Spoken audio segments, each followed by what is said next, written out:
महासागरीय धाराएं, ऐसा नहीं कि जैसे आप लोगों ने देखा होगा कि नदियां स्थलों पर एक दिशा से दूसरी दिशा में बहती रहती हैं, ऐसे ही महासागरों में भी जैसे नदियों जैसा ही बहाव पानी का होता रहता है और लगातार वो एक दिशा से दूसरी दिशा में बहती रहती हैं।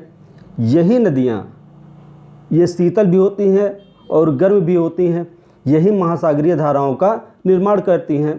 वास्तव में क्या होता है, महासागर के जल के सतत एवं निर्दिष्ट दिशा वाले प्रवाह को महासागरीय धाराएं कहते हैं। वस्तुतः महासागरीय धाराएं महासागरों के अंदर बहने वाली उष्ण या शीतल नदियां हैं।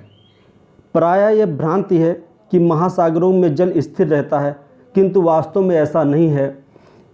महासागरीय जो धाराएं होती हैं उसी के अनुसार उनके ऊपर हवा बहती रहती है और हवा के साथ साथ ही वो लगभग एक निश्चित दिशा में बहती रहती हैं और इन्हीं को महासागरीय धाराएं कहते हैं। महासागरीय जलधाराओं की उत्पत्ति के जो प्रमुख कारण हैं वो निम्न हैं। जैसे पृथ्वी का परिभ्रमण या पृथ्वी का घूर्णन, अपनी धुरी पर पृथ्वी जैसे घूम रही है उसी अनुसार महासागरीय धाराओं का निर्माण होता है। विभिन्न स्थानों के महासागरीय जल तापमान में भिन्नता, कभी कभी ऐसा ही देखा गया है कि जल में महासागरों में कहीं बहुत ज़्यादा तापमान होता है और कहीं निम्न तापमान होता है, उसके कारण भी महासागरीय जलधाराओं की उत्पत्ति होती है। विभिन्न स्थानों में महासागरीय जलधाराओं की लवणता, जैसे विभिन्न स्थानों में महासागरों में जल की लवणता में बहुत ज़्यादा अंतर पाया जाता है, इसके कारण भी महासागरीय जलधाराओं का उत्पन्न होता है। और विभिन्न स्थानों के महासागरीय जल घनत्व में विभिन्नता भी महासागरीय जलधाराओं की उत्पत्ति का एक कारण है। और जो प्रमुख कारण है वो क्या है, वायु दाब तथा हवाएं। यही हवाएं निर्धारित करती हैं कि महासागरीय जलधाराएं किधर से किधर चलेंगी। महासागरीय जलधाराओं के प्रकार, देखिए महासागरीय जलधाराओं के दो प्रकार होते हैं, एक होता है गर्म जलधारा और एक होती है ठंडी जलधारा। गर्म जलधारा कब उत्पन्न होगी और ठंडी जलधारा कब उत्पन्न होगी, सिर्फ इसमें आप विषुवत रेखा को ध्यान में रखिए। अगर वो गर्म क्षेत्र से ठंडे क्षेत्र में चलती है, कोई भी महासागरीय जलधारा अगर गर्म क्षेत्र से ठंडे क्षेत्र में चलती है तो उसको गर्म जलधारा कहते हैं। अगर वो ठंडे क्षेत्र से गर्म क्षेत्र की तरफ चले तो उसको ठंडी जलधारा कहते हैं। गर्म जलधारा क्या होती है कि वो विषुवत रेखा से ध्रुवों की तरफ चलती है। चाहे आप दक्षिण में देख लीजिए और यही उत्तर में भी होता है कि जब कोई भी महासागरीय धारा विषुवत रेखा से उत्तर की दिशा में चलने लगे, यानी कुल मिलाकर अगर वो दक्षिणी गोलार्ध में है तो दक्षिणी गोलार्ध में वो धारा उत्तर से पूर्व की दिशा में चलने लगे तो गर्म जलधारा होती है। अगर वही उत्तरी गोलार्ध की बात करते हैं तो उत्तरी गोलार्ध में क्या होता है, अगर वो धारा दक्षिण से उत्तर में चलने लगे तो उसको क्या कहेंगे, गर्म जलधारा कहते हैं। तो जो महासागरीय जलधाराएं निम्न अक्षांशों, आपको मालूम है विषुवत रेखा सबसे निम्न अक्षांश होता है, तो यानी जो जलधाराएं निम्न अक्षांशों से उच्च अक्षांशों की तरफ चलती हैं उनको क्या कहते हैं, गर्म जलधारा कहते हैं। और बिल्कुल इसका उल्टा ठंडी जलधारा क्या होती है, ठंडी जलधारा में क्या होता है, कुछ स्थान से यानी उच्च अक्षांश से निम्न अक्षांश की ओर चलने वाली जलधारा क्या कहलाते हैं, ठंडी जलधारा कहते हैं। यानी कुल मिलाकर उनकी दिशा दक्षिणी गोलार्ध में दक्षिण से उत्तर में होती है और उत्तरी गोलार्ध में उत्तर से दक्षिण में होती है, तो ऐसी जलधारा को ठंडी जलधारा कहते हैं। यानी जो महासागरीय जलधाराएं उच्च अक्षांशों से निम्न अक्षांशों की ओर चलती हैं ठंडी महासागरीय जलधारा कहलाती हैं। ठंडी महासागरीय जलधाराएं निम्न क्षेत्रों की ओर चलती हैं, वहाँ का तापमान कम कर देती है। अब निश्चित सी बात है, अगर ये निम्न अक्षांश से उच्च अक्षांश की ओर चलेंगे तो निम्न अक्षांश पर अधिक तापमान होता है और उच्च अक्षांश पर कम तापमान होता है। तो जो गर्म जलधारा है वो क्या करती है कि अपने साथ गर्म पानी लेकर चलती है और जैसे जैसे आगे बढ़ती है वो आगे के तापमान को क्या करती है, बढ़ाती जाती है। और जबकि ठंडी जलधारा क्या कहती है, वो उच्च अक्षांश से निम्न अक्षांश की तरफ चलती है और उच्च अक्षांश पर निश्चित सी बात है तापमान जो है निम्न अक्षांश की अपेक्षा अधिक होता है और इस तरह वो तापमान को क्या करती है, घटाती हुई जाती है। जैसे यहाँ देखिए ये दक्षिणी गोलार्ध है और ये उत्तरी गोलार्ध है, ये उत्तरी गोलार्ध है और ये दक्षिणी गोलार्ध है। जो धारा अगर इस दिशा में और ये विषुवत रेखा है तो निश्चित सी बात है जो धारा इस दिशा में चले और इधर से यहाँ चले वो गर्म जलधारा होगी। और जो जलधारा इधर से इस दिशा में चलती है और इधर से इस दिशा में चलती है वो ठंडी जलधारा होती है। यानी कुल मिलाकर उच्च अक्षांश से अगर निम्न अक्षांश में कोई जलधारा चलती है तो ठंडी जलधारा कहलाती है, लेकिन अगर वही निम्न अक्षांश से उच्च अक्षांश की ओर कोई जलधारा चलती है तो गर्म जलधारा कहलाती है। यहाँ देखिए ये प्रशांत महासागर की जलधाराएं हैं, ये क्यूरोसियो की जलधारा है। ये देखिए निश्चित सी बात है, यहाँ क्यूरोसियो की जलधारा में आप ये देख लीजिए ये इधर चल रही है, तो इसका मतलब क्या है कि निम्न अक्षांश से उच्च अक्षांश की ओर चल रही है, इसलिए क्या कहलाएगी, गर्म जलधारा कहलाएगी। और वही देखिए कैलिफोर्निया की जलधारा, कैलिफोर्निया की जलधारा क्या चल रही, इधर चल रही, तो ये क्या कहलाएगी, ठंडी जलधारा कहलाएगी। और यहाँ जो गर्म जलधारा ठंडी जलधारा वो उसको इस तरह दिखाया गया है। अब हम आते हैं प्रमुख क्षेत्रों की गर्म जलधाराएं और ठंडी जलधाराएं। सबसे पहले हम आते हैं प्रशांत क्षेत्र की गर्म जलधाराएं और प्रशांत क्षेत्र में कौन सी ठंडी जलधाराएं होती हैं। तो देखिए अब उसमें भी सबसे पहले हम उत्तरी प्रशांत क्षेत्र में बात करते हैं, यानी जो विषुवत रेखा के उत्तर वाला भाग है उसकी हम बात करते हैं। तो उत्तरी प्रशांत महासागर की जो प्रमुख गर्म जलधाराएं क्या है, वो विषुवत रेखीय जलधारा है, उत्तरी प्रशांत जलधारा है, अलास्का की जलधारा है। देखिए नाम इसका अलास्का है, अलास्का नाम से ऐसा लग रहा है ठंडा है, लेकिन ये कौन सी जलधारा है, गर्म जलधारा है। क्यों, क्योंकि ये अलास्का की तरफ चल रही है और किधर से चल रही है, निम्न अक्षांश से उच्च अक्षांश की तरफ चल रही, इसलिए कैसी जलधारा है, गर्म जलधारा है। क्यूरोसियो की जलधारा अभी मैंने आपको बताया वो गर्म जलधारा है। एल्यूशियन की जलधारा ये भी गर्म जलधारा है। और जबकि देखिए कैलिफोर्निया की जलधारा ये उच्च अक्षांश से निम्न अक्षांश की ओर चल रही, इसलिए कैसी जलधारा है, ठंडी जलधारा है। ओखस्टक की जलधारा ये भी ठंडी जलधारा है और आयुष्य की जलधारा ये भी क्या है, ठंडी जलधारा है। ये जलधाराएं हैं उत्तरी प्रशांत महासागर की। अब हम आते हैं दक्षिणी प्रशांत महासागर में। दक्षिणी प्रशांत महासागर में क्या क्या है, दक्षिण विषुवत रेखीय जलधारा ये गर्म जलधारा है, विपरीत विषुवत रेखीय जलधारा ये गर्म जलधारा है, पूर्वी ऑस्ट्रेलिया जलधारा ये भी गर्म जलधारा है। एल नीनो ये बहुत महत्वपूर्ण है क्योंकि इसके कारण भारत के मानसून पर प्रभाव पड़ता है और ये कैसी जलधारा है, गर्म जलधारा है। केल्विन धारा ये भी गर्म जलधारा है। दक्षिणी प्रशांत प्रवाह जलधारा ये भी ठंडी जलधारा है। और पेरू या हम्बोल्ट की जलधारा, हम्बोल्ट की जलधारा भी क्या है, ठंडी जलधारा है। और दूसरा ला नीना ये भी क्या है, ठंडी जलधारा है और ये भी भारतीय मानसून पर बहुत ज़्यादा प्रभाव डालती है। अब उसके बाद हम आते हैं अटलांटिक महासागर की धाराओं पर, यानी अटलांटिक महासागर में कौन कौन सी गर्म जलधाराएं हैं और कौन कौन सी ठंडी जलधाराएं हैं। सबसे पहले हम आते हैं उत्तरी अटलांटिक महासागर। उत्तरी अटलांटिक महासागर में गर्म जलधाराएं कौन कौन सी हैं, उत्तरी विषुवत रेखीय धारा, एंटिलीज धारा, फ्लोरिडा धारा, गल्फ स्ट्रीम धारा ये महत्वपूर्ण है, गल्फ स्ट्रीम धारा, नॉर्वे की धारा और कैरेबियन की धारा और इर्निंगर की धारा, ये सारी जलधाराएं क्या हैं, गर्म जलधारा है। अब हम आते हैं दक्षिण अटलांटिक महासागर में कौन कौन सी गर्म जलधाराएं हैं और कौन कौन सी ठंडी जलधाराएं हैं। तो दक्षिणी अटलांटिक महासागर में दक्षिण विषुवत रेखीय धारा ये गर्म जलधारा है, विपरीत विषुवत रेखीय जलधारा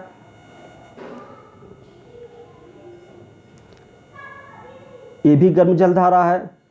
ब्राज़ील जलधारा ये भी गर्म जलधारा है। गिनी तट ये महत्वपूर्ण है, ये कभी कभी इसको डॉक्टर भी कहा जाता है क्योंकि ये उपचार के काम आती है, ये भी क्या है, गर्म जलधारा है। फाकलैंड की जलधारा ये ठंडी जलधारा है। वेंगुला ये महत्वपूर्ण है, वेंगुला की जलधारा कैसी जलधारा है, ठंडी जलधारा है। और पश्चिमी पवन प्रवाह या दक्षिणी अटलांटिक प्रवाह ये दक्षिणी अटलांटिक महासागर की ठंडी जलधाराएं हैं। अब हम आते हैं हिंद महासागर की जलधारा। वैसे हिंद महासागर में कोई विशेष जलधाराएं नहीं पाई जाती क्योंकि यहाँ क्या होता है, हिंद महासागर की जलधाराओं को हम दो भागों में बांटते हैं, एक अस्थायी होती हैं और दूसरी अस्थायी होती हैं। अधिकतर जलधाराएं अस्थायी ही होती हैं, जैसे आपने प्रशांत महासागर की जलधाराओं को देखा और अटलांटिक महासागर की जलधाराओं को देखा, ये इन दोनों जलधाराएं अस्थायी हैं। लेकिन हिंद महासागर में दो प्रकार की जलधाराएं पाई जाती हैं, एक अस्थायी जलधारा पाई जाती है और एक अस्थायी जलधारा पाई जाती है। अस्थायी जलधारा हमारा मानसून, आपने देखा होगा कि गर्मी के मौसम में क्या होता है कि मानसून जो होता है वो दक्षिण से लेकर उत्तर की दिशा में जाता है, और ये क्या है, ये गर्म जलधारा है। और वही देखा होगा आपने कि जब ठंडी का मौसम आता है तो यही मानसून की दिशा क्या होती है, पलट जाती है। तो ये उत्तरी पूर्वी मानसून और दक्षिण पश्चिम मानसून, यही हिंद महासागर, उत्तरी हिंद महासागर में दो गर्म जलधाराएं हैं। उत्तरी हिंद महासागर की जो गर्म जलधाराएं कौन कौन सी हैं, उत्तरी पूर्वी मानसून और दक्षिणी पश्चिमी मानसून। और ये दोनों जलधाराएं अस्थायी हैं, क्योंकि क्या होता है, ये जैसे जैसे समय होता है उसी अनुसार क्या होता है, ये अपनी दिशा को पलट लेती हैं। यानी कुल मिलाकर गर्मी में दूसरी दिशा में बहती हैं और ठंडी के मौसम में दूसरी दिशा में बहने लगती हैं। इसके अलावा हम देखते हैं दक्षिणी हिंद महासागर में कौन कौन सी जलधाराएं हैं। दक्षिणी हिंद महासागर में कौन कौन सी जलधाराएं हैं, ये दक्षिण विषुवत-रेखीय गर्म जलधारा, मोजाम्बिक की जलधारा, मेडागास्कर की जलधारा, अगुलहास की गर्म जलधारा। उसके अलावा ठंडी जलधाराएं कौन कौन सी हैं, ठंडी जलधाराओं में क्या क्या है, पश्चिमी अपवाह ठंडी धारा है और क्या है, पश्चिमी ऑस्ट्रेलिया ठंडी धारा। ये सिर्फ ठंडी धाराओं में दो ही धाराएं क्या हैं, महत्वपूर्ण है। अब हम आते हैं, एक यहाँ महत्वपूर्ण टर्म आता है सारगैसो सागर।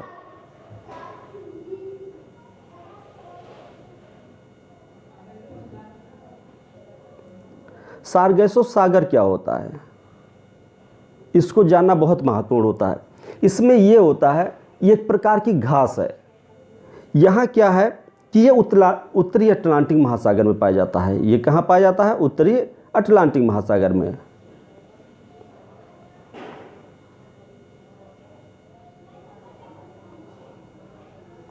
और ये जो होता है, ये लगभग 20 से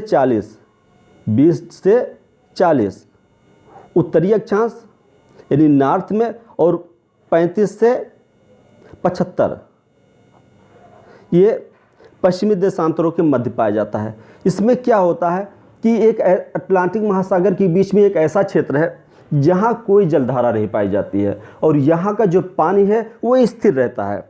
और स्थिर रहने के कारण क्या होता है, यहाँ बहुत मोटी मोटी घासें जम गई हैं, और इसी को सारगैसो इस जो घास है, इसी को क्या कहते हैं, सारगैसम कहते हैं। जो क्षेत्र है यानी जहाँ ये घास पाई जाती है उसको क्या कहा जाता है, सारगैसो सागर पाया जाता है, कहा जाता है। और ये जो है, ये गल्फ स्ट्रीम, कनारी और उत्तरी विषुवत-रेखीय के चक्र में है। यानी जो गल्फ स्ट्रीम धारा बह रही है और जो कनारी धारा बह रही है और जो उत्तरी विषुवत-रेखीय धारा बह रही है, इन्हीं के बीच में ये पाया जाता है। और ये पानी जो है बिल्कुल शांत रहता है। शांत रहने के कारण क्या है, यहाँ बहुत बड़ी बड़ी घासें हो गई हैं।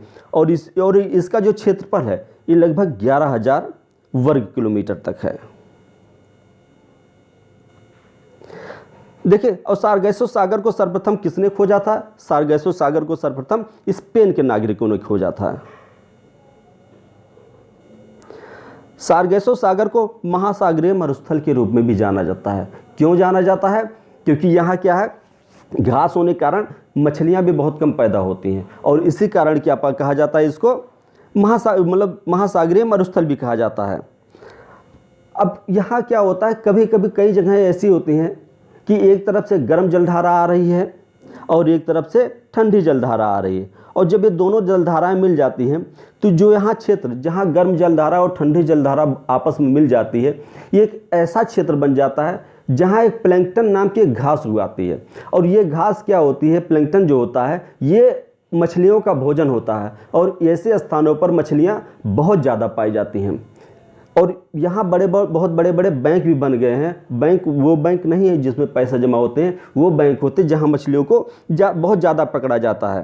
तो क्या है, न्यू फाउंडलैंड के समीप ही क्या है, गल्फ स्ट्रीम जो गर्म जलधारा है और लेब्राडोर जो ठंडी जलधारा है, ये आपस में मिल जाती है। और यहाँ क्या है, ये मछलियाँ पकड़ने के लिए बहुत प्रसिद्ध है। उसके अलावा हम आते हैं, सबसे महत्वपूर्ण जो है ला नीना और अल नीनो। ला नीना अल नीनो हम इसलिए बता रहे हैं क्योंकि ये भारतीय मानसून पर भी बहुत ज़्यादा प्रभाव डालती हैं।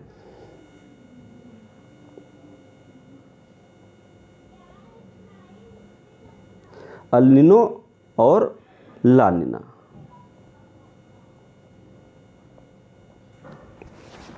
इसमें क्या होता है कि ये लगभग 3-4 साल में ऐसा होता है, मतलब चौथे साल लगभग ऐसा होता है कि आपने देखा होगा कि भारत में बरसात कम होती है।